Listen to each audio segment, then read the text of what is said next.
different districts, and the districts are Reasi, then Kathua, and Doda. So 3 different attacks. We knew about Reasi. The people who committed that, they are still on the run. There's a 20 lakh bounty on them, and things are still fluid as far as that is concerned. And I'm going to show you or explain to you the bravery of the driver and the conductor who managed to save so many lives in that particular attack. May I request all of you to please like this video, because there is hardly any crowd at this point of time, and decided to do it live because in case any of you have any questions, I might be able to answer them. But here is a small slide deck I prepared, and I'm going to walk you through that. Here we go.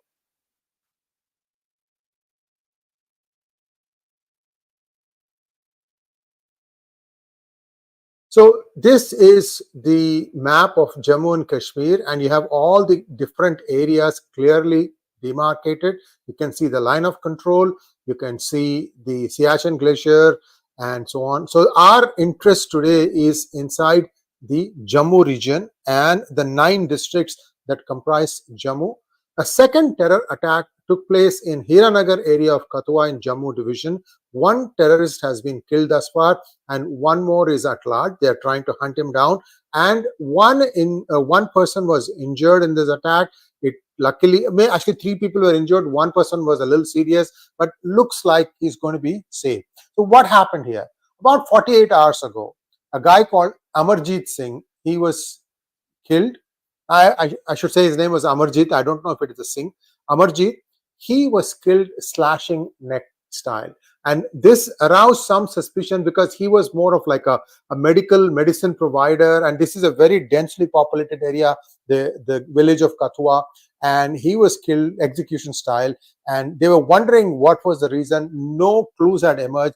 And then suddenly this happened. The village headman in that area, his house was broken into, and they started firing, these 2 terrorists. Some say 2, some say 3. We will know only once the cleanup has completed.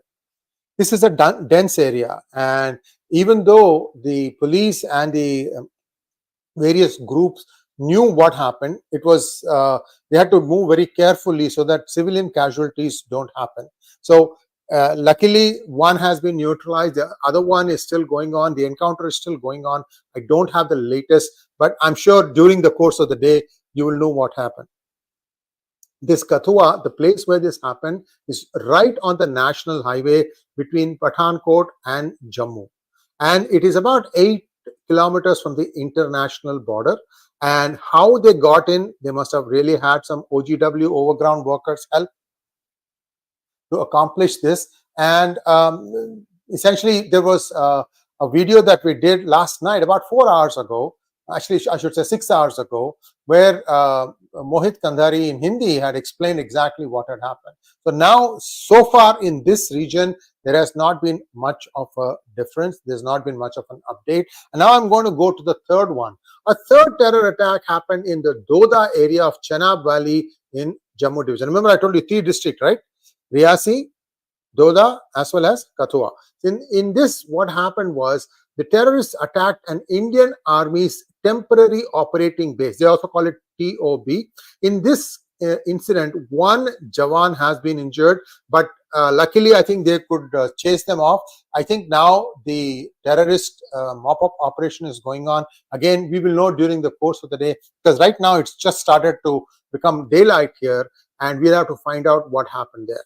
The third one is the original attack that took place in Reasi. This is Vijay Kumar, this is the driver and the conductor. Both of them sacrificed themselves and saved the pilgrims, if not for their sacrifice. So what happened is this. The 1 militant got into the bus and he ordered all the passengers to get down. This is basically, they were planning on executing all the passengers, just like the way it used to happen before. Now, the driver, sensing that this guy is a militant, actually started accelerating the bus, started going very fast. The militant fired once. It probably struck the driver somewhere, but the second one was fatal. He aimed the gun at the head of the driver, Vijay Kumar, and he shot him point blank. So the driver died. but the conductor stepped up and he was steering the wheel, and they killed him too. They pumped him with bullets. So at the end, the bus just essentially ran into the ravine. And because it landed in the ravine, even though some passengers died, they were also shot at, by the way. It's not like they died because of the roll into the ravine. That has not really been established. How many died because of the roll into the ravine and how many were already shot? But 9 people dead, a few injured, and because of the sacrifice of these 2 individuals, everybody else is still alive. We are still getting some latest updates on this. We will know more as time progresses. But what is the real goal here? See, there are 3 or 4 things that have happened in this Lok Sabha elections that are a huge cause for concern. Clearly, there has been work that I think the government did not see about how to make some of these terror elements get elected, whether it is Amritpal Singh in Punjab or the Rashid engineer in Varahamula. They call it Baramulla, but I like to call it Varahamula. We have to go back to our names, our original names. It's not Jailam, it is Vitasta. Anyway, so there has been a concentrated effort. There must have been some money given. I don't know how the money came in, but somewhere along the line, I think the Indian security apparatus missed the signals. And now what you're seeing is the day of swearing-in ceremony, the first attack happened. In fact, I had found out the timeline. The attack happened at 5 a.m. or 5 p.m. or thereabouts. The owner of the bus agency got a call from the local police station of the attack around 5 o'clock. So the swearing in was at 7 o'clock. So I can't believe that the Home Minister, Mr. Amit Shah, did not know that the attack had happened at 5 o'clock. What could he have done? Well, his son runs BCCI, which means basically the cricket. They could have called off the match with Pakistan. You have to make some of these statements. This is soft power. India practically runs the world cricket today. And if India says this will not happen, this is not going to happen, period. Anyway, this is just my personal comment. You guys can agree with me or disagree with me. But you see how they have sustained these things. They have picked very carefully the areas, and again, this is another, and executed them. This is essentially a death by 1,000 cuts again. I'm sure India will neutralize and go take it to the enemy camp. But what I am wondering is how long will it take before India responds? Right now, the Prime Minister is traveling, whether he's in G7 in Italy or in Andhra Pradesh or Odisha. I have a feeling that this requires all the seriousness and the concentration of the team in New Delhi, because we don't know if the other districts are also going to be attacked, because that would send a message, wouldn't it, that Pakistan can attack any district in Jammu at will. Remember, this is all happening in Jammu. It's not happening in Valley.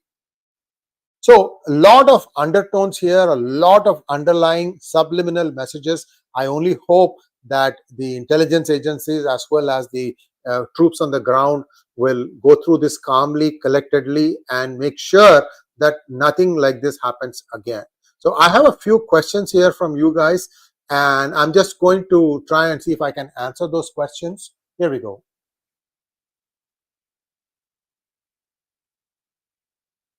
Ingborg Malik wants to know, good morning from Germany, Bremen. Why is PM Modi allowing all that to happen? Do Hindu lives not matter? Ingborg Malik, see, this area was considered to be quite safe. This was a Yatris from Uttar Pradesh who were on their way to Vaishno Devi, but before that, there is a Shiv temple that they were going to watch. I mean, when you go to a Tirtha स्थal, it is not just one place. They go to 2, 3 different places. So that was the effort here. And the bus got stopped, and they wanted to do it execution style, like the way it used to happen before. Now, at least the presence of mind of the driver and the conductor saved their lives.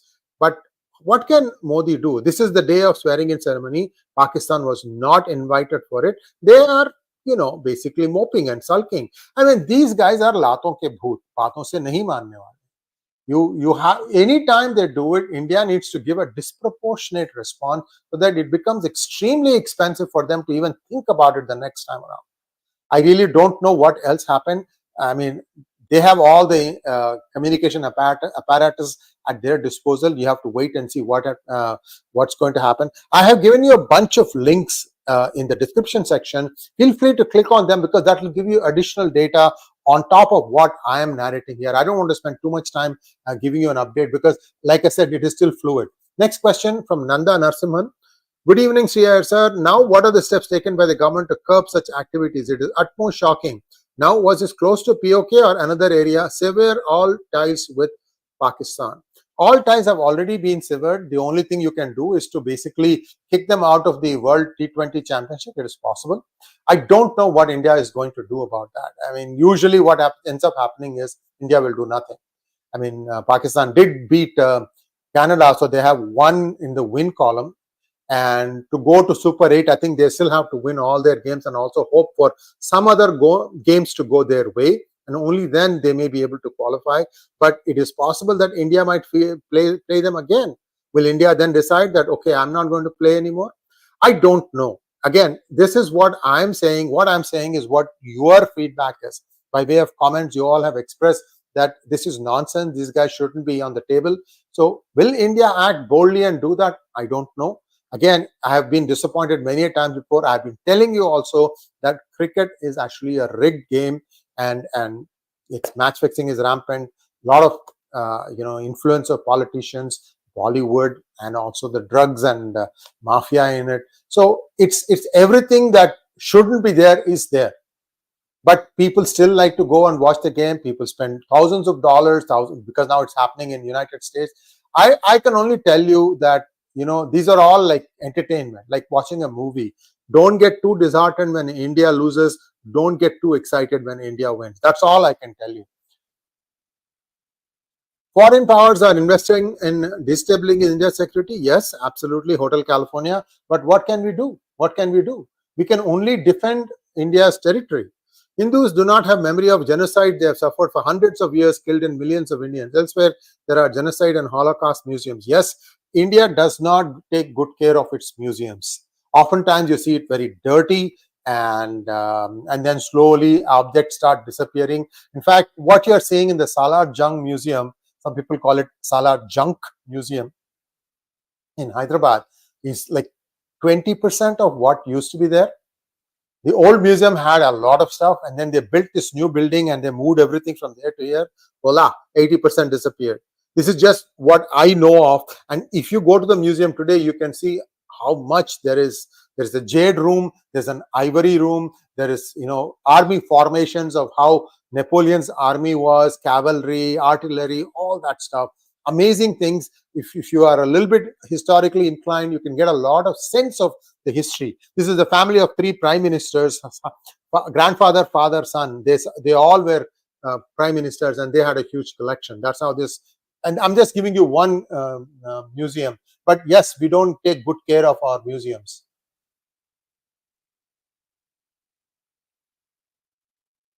There no need for Pakistan to do anything. It's an insider job. Sanjay, we all know there is a 0.5 element involved. So far, the terrorists are from Pakistan. That is true. But it is possible that China is helping them. We know that Pakistan is a slave. It's a slave of either United States or China. Depending on the day, it is one way one day, another way another day. That's how this has been going on.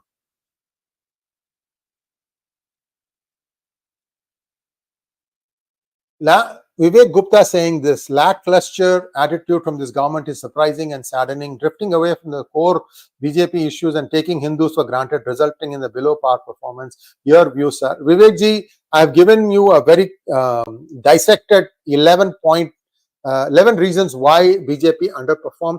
I want you all to think about it. If there was disaster in UP, how come it did not spill over to either Bihar or Madhya Pradesh? Strange, isn't it? What could have happened there that did not happen in the adjoining states? How did the BJP manage to still keep intact its seats?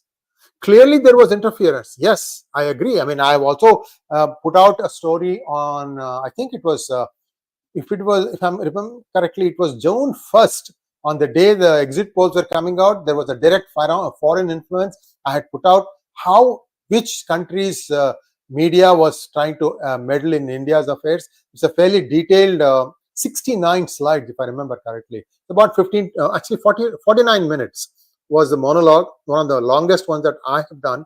And I had explained all the things that were happening there. So, yes, they know that this is what is happening, but what can I say?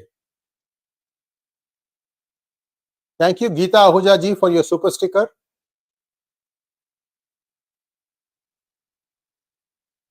Who is the NSA this time around? GS Vasishta, I don't know yet, but the rumor doing the round says it's going to be a person called Shringla. He's an IFS officer. But look, in BJP, any name that does the rounds is usually not the person who actually gets the job. So you'll have to wait and see. Shouldn't Modiji, Pawan Kumar wants to know, shouldn't Modiji delay his trip to G7 or come back early? Will create good optics, should utilize this opportunity. I don't know, Pawan. I don't know where he is. I think he is supposed to be in Andhra Pradesh today. He should have returned. Again, see, you guys, I don't know how many of you know. If there's a G7 meeting and there are 10 or 12, 14 guests, I believe, and one of them is India. China is not invited. Russia is not there. They don't get to sit in the main table. So I really don't know why India's Prime Minister needs to go there. You go for a G20 meeting where you get to sit on the main table. What is the need to go there? No need, no need. This is all, in my opinion, waste of time. And especially since there is so much happening in India, perhaps the Prime Minister could have cancelled this meeting. That's my personal view.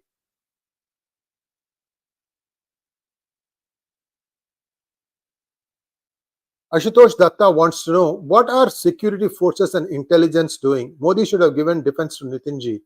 Ashutosh Datta, one person is not going to make that much of a difference. The difference that one minister makes over the other one, some of them are go-getters. They will not rest until they get what they want.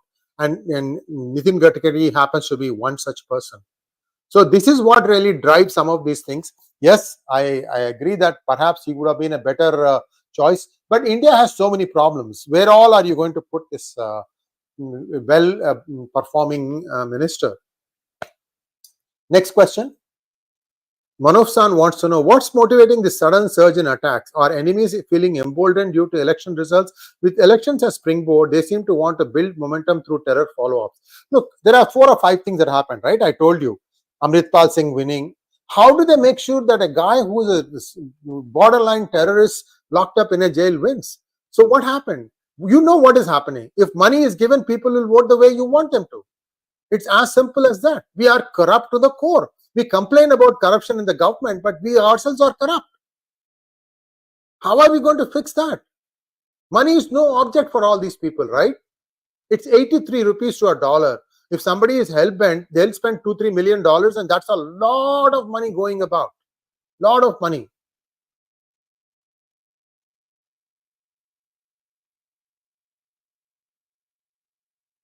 आप सुरा बोल रहे हैं PJN ji. I don't know how it is relevant to hear, but I hear you. I feel your pain. Let me see if there's any other questions. Who is giving this? Who is behind this? My dear man, Manov-san, I told you there is a foreign influence slide deck that I went through, 69 slides. Took me about 49 minutes to go through that. It's not one place, one person. You know, a lot of people had skin in the game. Again, they just want India to be weak. That way, India's rules can be manipulated and you, the common public, can be screwed. Stock exchange. What has the Modi government done in 10 years? We have been shouting from rooftop. 2015 is when the whistleblower letter came saying that NSE is effed up. Nothing has changed. Not even a little mouse has gone to jail. So this is what it is. They really are not interested in solving this problem. Either Modi wants to do it, but the bureaucracy covers up for their other people. I don't know. I'm not privy to what happens in North Block and South Block. A lot could have been accomplished. Venkat Subramaniam wants to know, after what misinformation gloated about BJP government too in UP resulted in huge electoral loss, it is difficult to believe social, medical and YouTube. Let it be either being misrepresented or so. I don't know what the question is, Venkat, here. You're just venting, and that too with a lot of mistakes. I really can't make sense of what you're saying. Sorry. Vivek Gupta wants to know, does the government have the power to constitutionally stop people like Amritpal or engineering Sheikh Rashid engineer from contesting elections, or was the government unable to do anything to stop them? Thank you. Vivek, you have to go and read the Representation of People Act. I think, see, the returning officer or the person to whom you file the nomination, that person can actually determine some of these things. For example, I had said that Rahul Gandhi's application should not have been accepted at all because he failed to mention that he is a citizen of United Kingdom and also that he is out on bail. Why didn't Mr. Surendran of BJP in Kerala or whoever stood against him in Pradesh complain? I had said the same thing in 2019 also, because then also he had falsified. He had not put all the information out there in the application. And yet it goes through and he gets elected from both places. I mean, why are you asking me, my friend? Ask, see, look, everybody's email addresses is available. Everybody's email address is available. If 5,000 of you go and ask Modi, what the heck have you done for all these things? At some point he will react. Don't ask me. All I can tell you is, like I said, I'm a thermometer. I see this thing again and again. I see that there are huge gaps in the way this government is working. I don't know the reason for that. Okay, I think that's all we have for now. And thank you so much for joining in at such an early time. And please like, share, and subscribe to our channel. Don't forget to click on the bell button for notifications. Namaskar.